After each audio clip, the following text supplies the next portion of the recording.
بسم اللہ الرحمن الرحیم۔ السلام علیکم ورحمۃ اللہ وبرکاتہ۔ بیٹی نے باپ سے کہا، بابا عید میں 5 دن رہ گئے ہیں، ہم نے ابھی تک کچھ بھی خریداری نہیں کی۔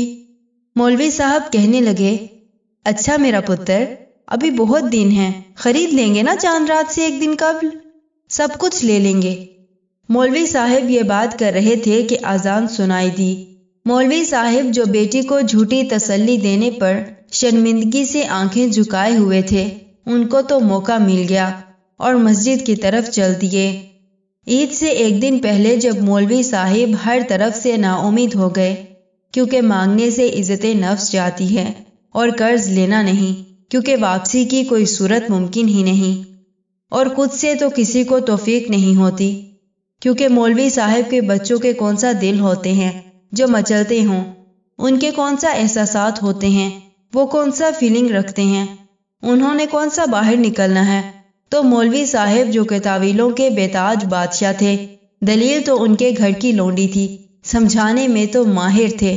جب کوئی انتظام نہ ہوا تو سوچا، آج جتنی منطق اور استقراء قیاس پڑھا ہے، سب کو بروئے کار لا کر بیٹی کو قائل کروں گا کہ بیٹا، بڑی عید پر کوئی کپڑے نہیں پہنتا، یہ تو قربانی کی عید ہے۔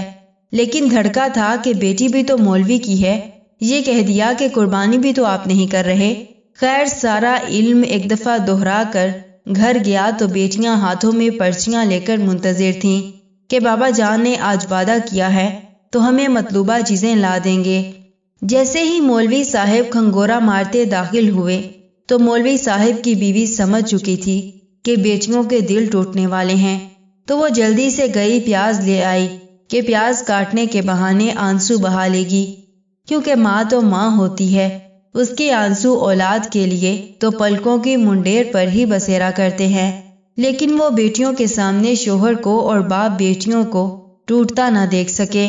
مولوی صاحب چارپائی پر بیٹھے تو چھوٹی بیٹی پرچی تھمانے کو آنے لگی۔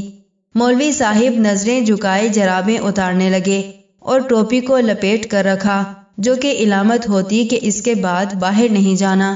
اچانک چھوٹی بیٹی کو بڑی بیٹی نے بازو سے پکڑا اور اشارے سے روک دیا، اس کے ہاتھ سے پرچی لے کر اپنی پرچی میں رکھ کر چپکے سے چٹائی کے نیچے چھپا دی۔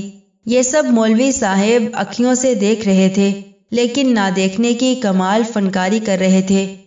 مولوی صاحب کی بیوی کے آنسو پیاز کے بہانے بہہ رہے تھے۔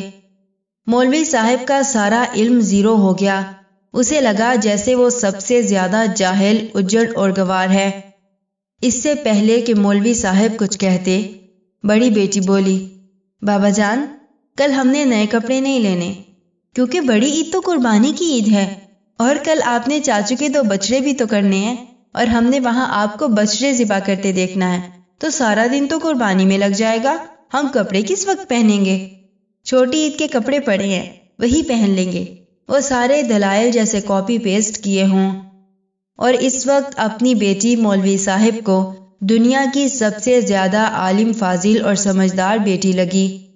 بیٹی کی یہ بات سن کر مولوی صاحب نے نظریں اٹھائیں، ایک نظر بیٹی کے چہرے پر ڈالی، کچھ دیر کو گردن فخر سے تن گئی، اپنی پگ کا شملہ اونچا، بہت اونچا محسوس ہوا، لیکن اگلے لمحے ہی بچیوں کی معصومانہ خواہشات کا یوں خودکشی کرنا اس کو توڑ گیا۔ اس نے خود کو بے تحاشا ناکام باپ محسوس کیا، جو عید پر بھی ضرورت کی خواہشات نہ پوری کر سکا۔ اس سے یہ برداشت نہ ہوا اور جلدی سے کمرے میں جا کر سونے کا کہہ کر بستر میں گھس گئے اور وہاں ہونٹ سی لیے، منہ کو بھینجا اور آنکھوں سے کہا، تم آزاد ہو، برس لو ورنہ غم کے اندر کے سونامی سے مر ہی جاؤ گے۔ صبح اٹھ کر مولوی صاحب نماز کے لیے چلے گئے، واپس آئے تو چھوٹی بیٹی نے 10، 20، 50 کے نوٹ پکڑ رکھے تھے۔ بولی، بابا یہ کچھ پیسے ہیں، آپ ایسا کریں کہ بھائی کو کپڑے لے دیں، اس نے کل آپ کے ساتھ جانا ہے، اور وہ چھوٹا ہے، گلی میں کھیلے گا تو سب کیا کہیں گے۔ یہ ایک اور دھماکہ تھا، لیکن بہن کا بھائی کے لیے پیار کیا ہوتا ہے سب سمجھا گیا۔ ہمارے معاشرے میں اکثر مولوی حضرات کی زندگی اسی طرح کی کشمکش کا شکار ہے۔ وہ شخص جو پورے محلے کو عید کی نماز پڑھاتا ہے، وہ خود اپنے اور اپنے بچوں کے لیے کپڑے بھی نہیں خرید سکتا، نہ ان لوگوں کی تنخواہ ہوتی ہے، نہ ہی آمدن کا ذریعہ۔ ایسے میں ان لوگوں کی مدد کس کو کرنی ہے؟ یقیناً ہمیں ہی کرنی چاہیے، کیونکہ وہ دین کا کام کر رہے ہوتے ہیں۔ ہم 1500 روپے کا سوٹ 5000 میں تو خرید لیتے ہیں، لیکن کسی غریب کی مدد نہ کرنے کے ہزاروں بہانے ڈھونڈتے ہیں۔ بڑے پلازا میں جا کر 2 کوڑی کی چیز ہزاروں روپیوں میں چپ چاپ خرید لیتے ہیں، لیکن اگر کوئی غریب 150 مانگ لے تو فلاسفر بن کر اسے لیکچر دیتے ہیں۔ ایک دوسرے کی مدد سے ہی زندگی کا اصل مقصد پورا کیا جا سکتا ہے۔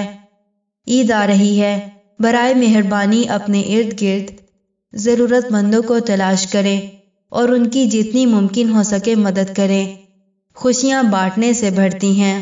جو آپ کے پاس ہوتا ہے وہی آپ کسی دوسرے کو دے سکتے ہیں۔ جزاکم اللہ خیر و احسن الجزا فی الدنیا والآخرہ۔ السلام علیکم ورحمۃ اللہ وبرکاتہ۔